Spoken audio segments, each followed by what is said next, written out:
Monsieur le sous-préfet, bonjour. Bonjour, monsieur. Cela fait 2 années que vous êtes en poste à Tiémélécro. Dites-nous dans quel état se trouve cette localité. Tiémélécro est une vieille localité, donc créée en tant que sous-préfecture par décret numéro 86-1021 du 24 septembre 1986. Et à ce jour, Tiémélécro se trouve en matière de développement dans une situation de léthargie. Et Tiémélécro vit des problèmes de développement qui rendent précaires les conditions de vie des populations. Et justement, si l'on devrait hiérarchiser les problèmes que vit Tiémélécro, quelle serait l'urgence? L'urgence serait la question de la route. La première des choses dont Tiémélécro a actuellement besoin. Parce que la route précède le développement, mais aussi parce que lorsque vous prenez toutes les voies d'accès à Tiémélécro, aucune de ces voies n'est praticable. Lorsque vous prenez l'axe Dembokro-Tiémélécro, la voie est difficilement praticable. Lorsque vous prenez également la voie Mbato c'est le chef-lieu du département, Mbato-Tiémélécro également, c'est une voie qui est très difficilement praticable. Et quand vous prenez également l'axe Anmamba-Tiémélécro, cet axe est également difficile à pratiquer. Et donc, toutes les voies d'accès à Tiémélécro sont des pistes villageoises, mais difficilement praticables. D'où la question donc de la route comme priorité en matière de développement pour Tiémélécro. Et ça, c'est l'aspiration profonde des populations. Et lorsque vous prenez également toutes les voies qui relient l'ensemble des villages, c'est des pistes également qui sont difficilement praticables. Est-ce d'ailleurs ce constat qui vous a amené à mettre sur pied ce que vous appelez le comité de réflexion, d'échange et aussi d'action pour Tiémélécro? Oui, bien sûr, ça fait partie donc des éléments qui ont motivé la mise en place du cadre de réflexion, d'échange et d'action pour le développement de la sous de Tiémélécro. C'est vrai que la question de la route est cruciale, le transport est difficile, également l'écoulement des produits agricoles, donc des femmes, des populations, de toutes les spéculations qui sont produites ici. L'écoulement de ces produits est vraiment difficile. Et puis aussi l'évacuation des malades vers les centres de santé des références, c'est difficile également. Nous constatons que Tiémélécro est riche de ses nombreuses potentialités naturelles. Les populations vivent dans une situation de précarité parce que les spéculations comme le café et le cacao, c'est des spéculations qui ne réussissent plus dans la zone. Et donc, les populations sont obligées, notamment les femmes, de se tourner vers le vivrier. Et puis après, lorsqu'elles finissent de produire, l'écoulement sur les marchés est presque impossible. Tiémélécro, presque tous les services de l'État sont représentés, mais aucun de ces services ne dispose d'un bâtiment administratif, en dehors donc des services de la SODEFOR, des centres de santé, mais en dehors de cela, aucun service administratif ne dispose de local, y compris la sous-préfecture qui est créée depuis 1986. Et à côté de cela, nous avons des cadres d'une certaine envergure nationale. Je dois vous rappeler que Tiémélécro a offert à la Côte d'Ivoire des filles et des fils qui servent le pays au plus haut niveau de l'État. Face à cette réalité, nous avons décidé de mettre en place donc le cadre de réflexion et d'échange pour pouvoir amener toutes ces filles et tous ces fils de Tiémélécro, donc les amener à s'impliquer dans le processus de développement de la localité.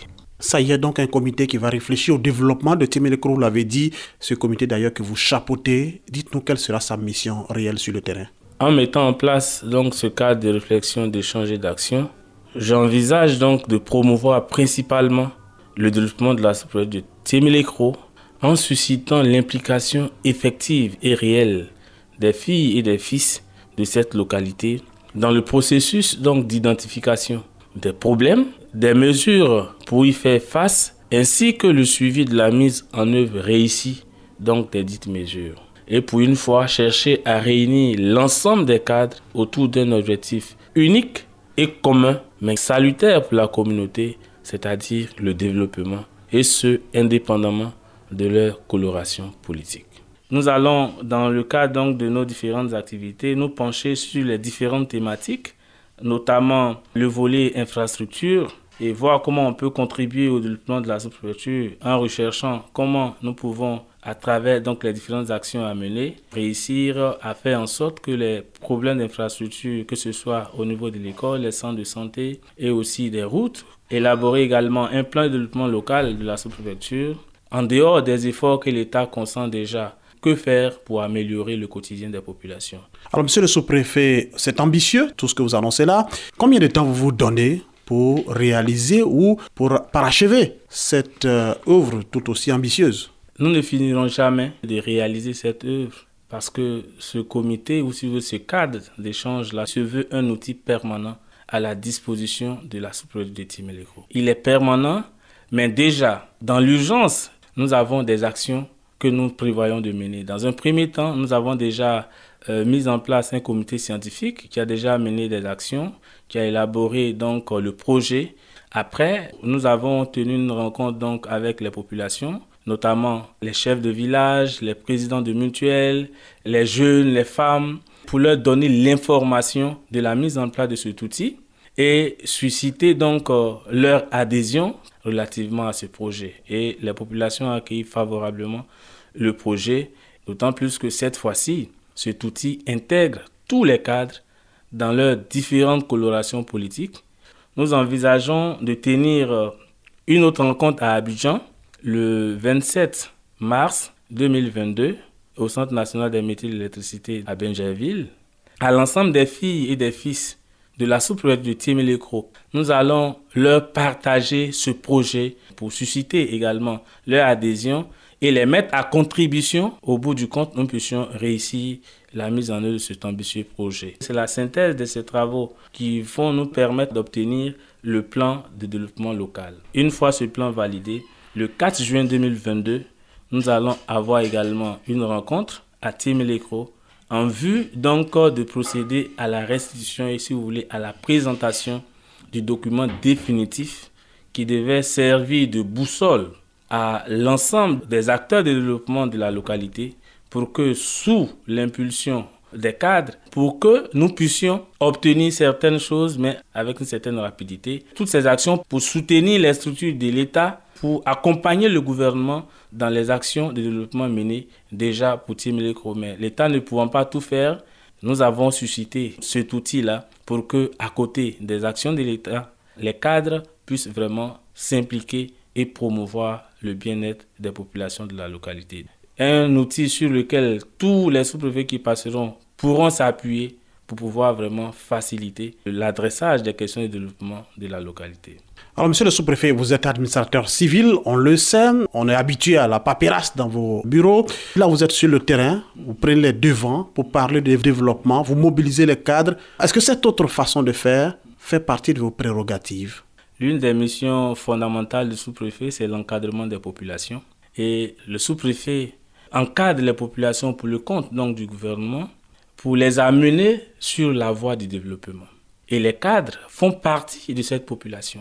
Et parce que les cadres sont les éclaireurs en général de la communauté, les cadres sont ceux qui soit contribuent parce qu'ils adhèrent au développement ou sont souvent aussi ceux qui peuvent être des obstacles au développement lorsqu'ils n'y adhèrent pas. Et donc, l'outil que nous mettons en place, la mobilisation de ces populations, la mobilisation de ces cadres fait grandement partie de nos attributions parce que lorsque nous réussirons à impliquer les cadres dans le projet de développement, nous réussirons également à promouvoir le développement et soutenir les actions que le gouvernement entreprend pour y arriver. Pour terminer, quel message à l'endroit de ces cadres et populations pour effectivement les amener à se donner la main pour que ce projet-ci puisse aboutir? Le message à l'ensemble des filles, des fils, à l'ensemble des cadres, à l'ensemble des populations de la sous-préfecture de Timélécro, c'est de les appeler à l'union, au rassemblement, autour de l'objectif primordial et crucial pour Timélécro, qui est la question du développement. Les appeler à se mobiliser pour que cet outil que nous mettons en place soit un outil sur lequel nous allons nous appuyer tous pour promouvoir le bien-être, pour améliorer les conditions de vie des populations de la localité et en soutien, bien sûr, aux différentes actions menées par le gouvernement. Ce que nous voulons leur demander, c'est de se regrouper sur la question du développement de Timélécro, se réunir autour de notre localité, se mettre au chevet donc, de notre localité malade de son sous-développement. Et nous espérons que les cadres, déjà qui donnent de bons signaux, pourront être des acteurs clés de cet outil que nous mettons en place. Il y a un temps, pour faire la politique, il y a un temps pour se quereller, mais il y a aussi un temps pour penser le développement de Tiémé-Lécro. Et c'est ce temps-là qui est arrivé pour sortir Tiémé-Lécro de sa léthargie. Et l'histoire saura leur dire merci pour ce qu'ils auront fait pour contribuer au redémarrage d'un code de bien-être des populations de la localité. Monsieur le sous-préfet Nzindo Nassien Maurice, je vous remercie. Radio Côte d'Ivoire, Abidjan, 88.fm.